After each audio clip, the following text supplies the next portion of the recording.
You see that? Spider-Man's on my shirt. Yeah.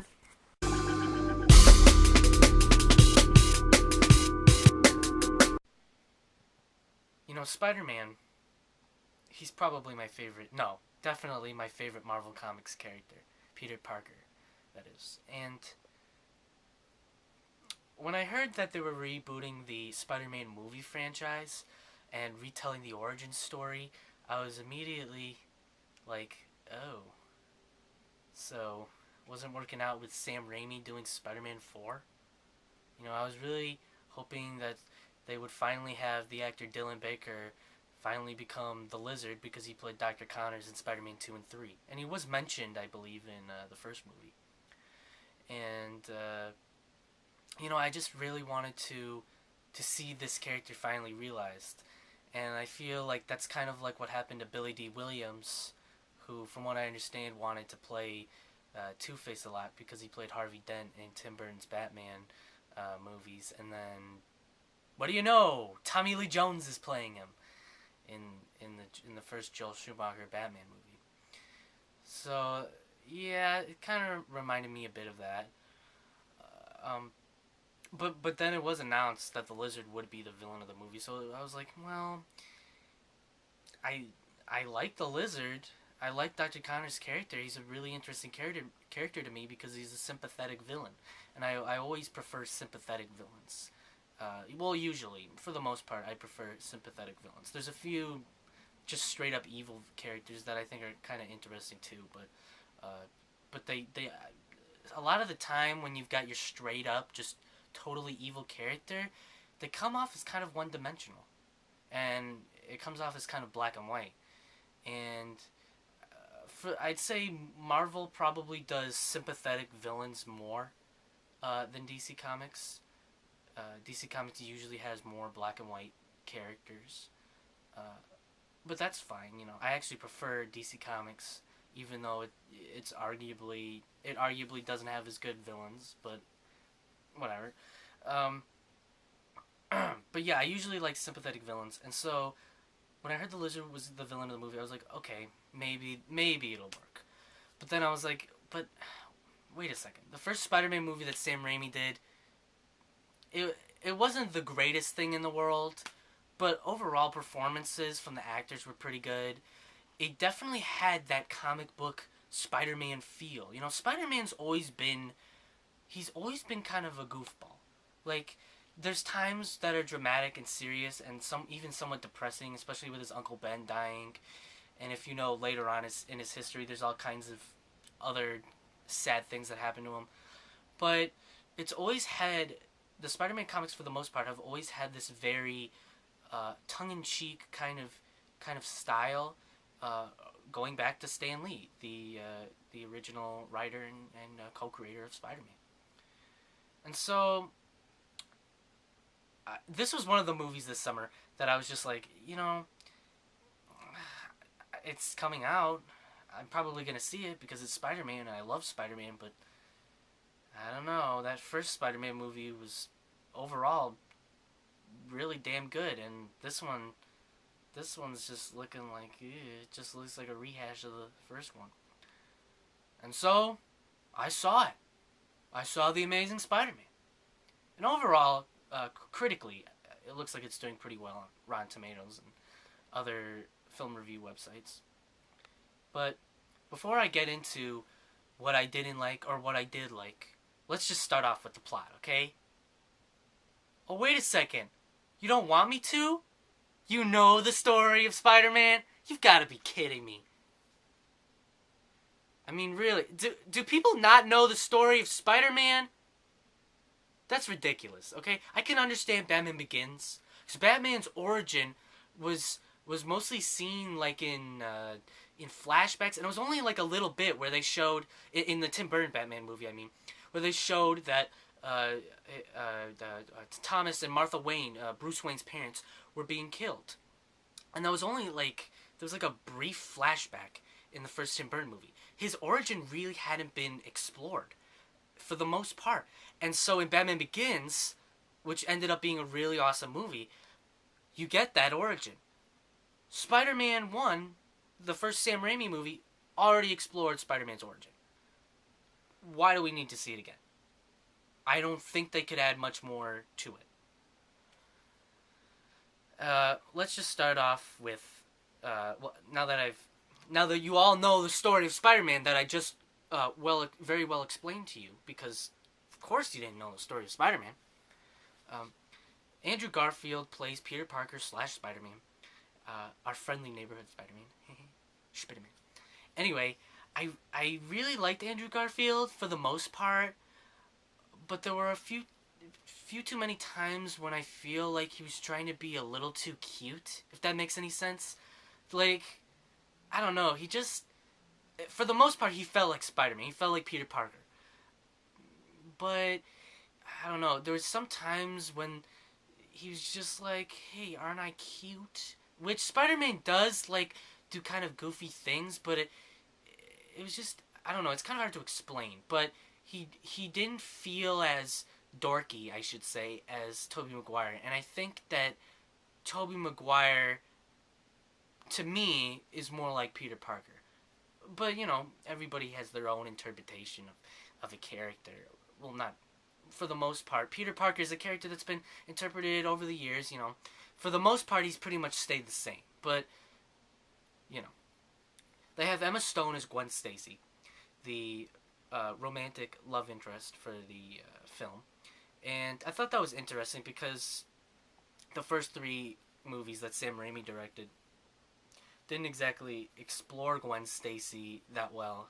She appeared in Spider-Man 3, but she was kind of annoying in that. And her father, Captain Stacy, was in Spider-Man 3, but he only appeared for like 5 minutes, so didn't really add much to the movie. I think the only reason he was really there was to give Spider-Man the key to the city, but that wasn't, whatever the hell that even means. But yeah, they didn't really do a good job with a lot of characters in Spider-Man 3. But Dennis Leary plays Captain Stacy, and I think that he was probably my favorite thing that they did better. I think they did his character better, more justice than they did probably anything else in this movie. And it's the only character that I think that, well, Gwen Stacy also, but more so than Gwen Stacy, that they did better than the Sam Raimi trilogy. So yeah, oh boy. Martin Sheen plays Uncle Ben, and when I see Martin Sheen, that's all I see.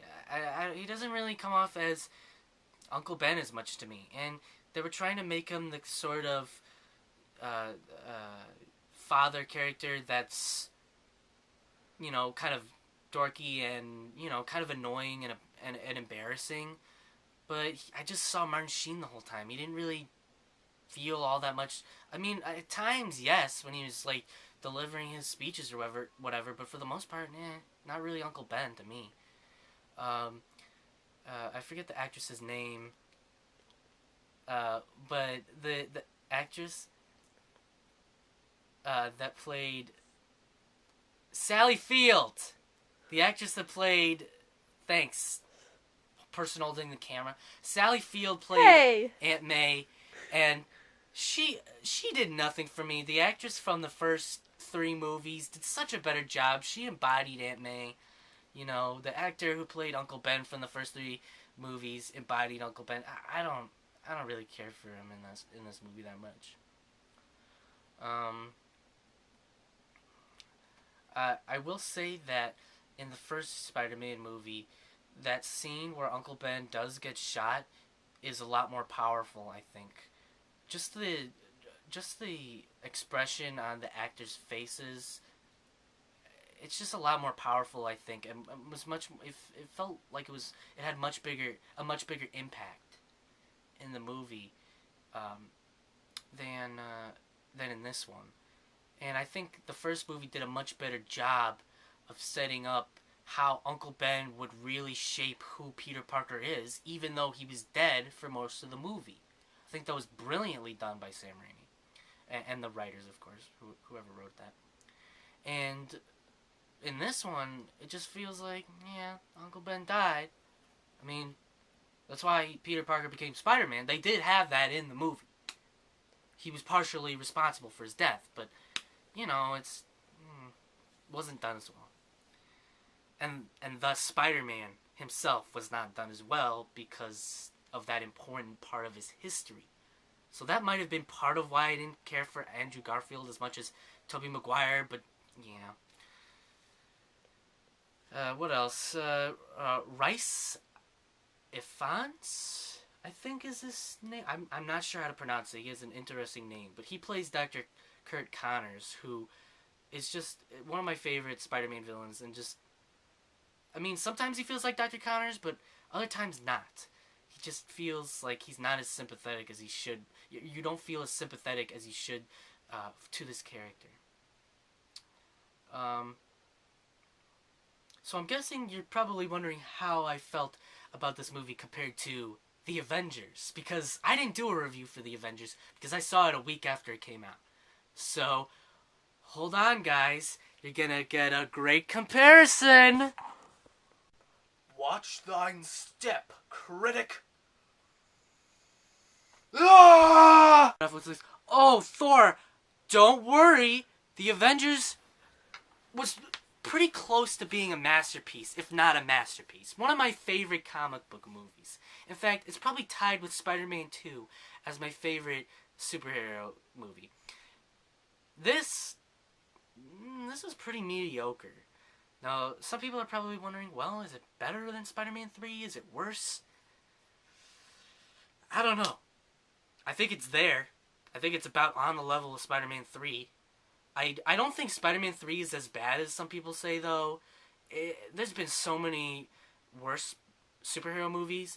Not that that should excuse badness in a less bad superhero movie, just because it's a little better. But honestly, I think there was quite a few things that I liked in Spider-Man 3. Overall, I think it is not a very good movie, but I think I enjoyed it more, mostly because I liked the actors, and James Franco continuing Harry Osborn I liked, and what was his name? Thomas Hayden Church as the Sandman.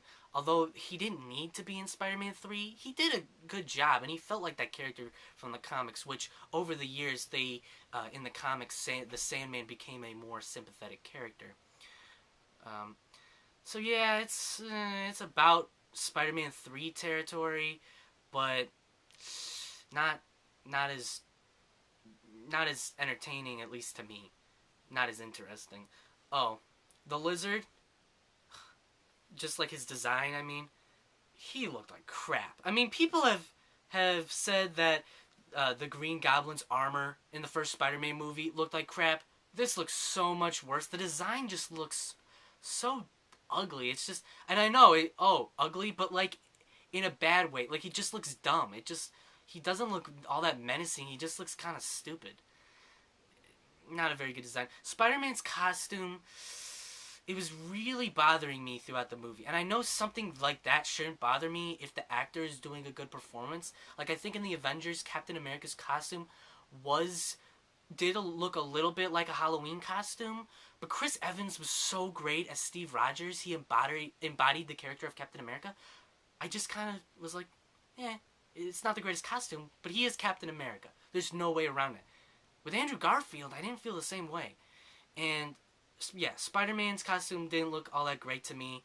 The gold shades, the weird ways that it switches from red to blue on the costume just look kind of weird to me. Didn't look as Spider-Man-ish as it should have to me. I think the costume that they had for the first 3 movies looked great, but maybe a little too sleek. Maybe that was the argument that was made, that this one needed to look more like a teenager could make it. So yeah, overall, I don't want to give this movie a 7 out of 10 because I gave that to Green Lantern last year, and this was not nearly, well, I gave it a 3.5 out of 5, which is the same thing, really. But this was not as bad as Green Lantern, so I guess I'll give it a 7.5 out of 10, I guess. I mean, I don't know. I suggest you wait for it to come out on DVD, to be honest. It's not one of those movies you have to rush out and see on the big screen, you know. Even though the performances of Andrew Garfield, Emma Stone, and Dennis Leary are all pretty good, especially Dennis Leary, it's just not worth it. And next up, we'll have a spoiler section. So, throughout the movie, they keep hinting at Norman Osborn, of course, the Green Goblin. And uh, in Spider-Man's early years, and really for a long time, the Green Goblin was considered the archenemy of Spider-Man. And so, it made sense for, in the first movie, have Green Goblin as the villain. And I honestly loved Willem Dafoe as the Green Goblin in that first movie. Now, there was an argument made that, oh, his armor looked stupid. It looked like a Power Rangers villain type costume. Honestly, the Green Goblin, you know, whatever, you know, it was always gonna be kind of a hard character to design, I think, in terms of making it live action. But it didn't look as bad as the Lizard looks in this movie, so, you know, whatever. At the end of the movie, this is the spoiler section, of course. At the end of the movie, after the first wave of credits, they have Dr. Connors, who is, yes, still alive. This is the spoiler section, guys, okay? And he's talking to Norman Osborn. Or at least what appears to be some guy doing a Willem Dafoe impression. And I'm just like, you know, I loved Willem Dafoe as the Green Goblin. If you're gonna do the Green Goblin, and you're trying to say, oh, this is so much different, which is, this, like in all the interviews, everybody who worked on the movie keeps saying, this is so much different than the other three Spider-Man movies. The guy was doing a Willem Dafoe impression, and not a very good one. And it was obviously a Willem Dafoe impression. So I'm just like, you know, I don't need this. I'm not seeing the next Spider-Man movie. I don't care. If this one doesn't do well, they might reboot it again. And I'm just like, just stop. Just, Sony, okay? You listening, Sony? Give the rights back to Marvel for Spider-Man movies, and then he can cross over with the Avengers, okay? And I'm not even the biggest fan of Spider-Man being an Avenger, but it's more interesting than retelling stories that we've already seen on the big screen, okay? And another thing, the director of this movie, Mark Webb, I honestly think that the reason they chose him to direct this movie was because his last name is Webb. Like, the executives at Sony were like, ooh, his last name's Webb? Aren't we clever? So there's my review. Hope you liked it. Have a nice life. Why would Spider-Man need to drive a car?